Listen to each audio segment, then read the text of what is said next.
mı sen? Bir gidegem olsa yatladın mı sen? Neredesin? Nerede men? Görüsün gelenle yatladın mı sen? Bundan sonra inni yatlaman seni, min gözlemen seni, unuturum ben seni. Bundan sonra inni yatlaman seni, min gözlemen seni, sevmerim seni.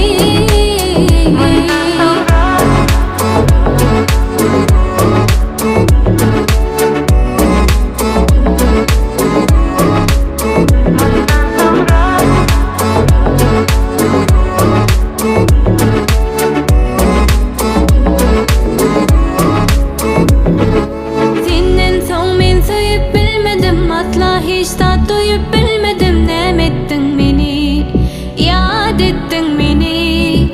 Senden son men sayıp bilmedim, asla hiç tat duyup bilmedim, nemettin beni, yad ettin beni.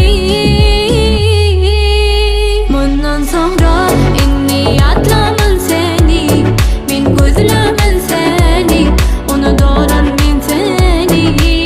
Bundan sonra yatlaman seni, min gözlemen seni, sevmerim seni.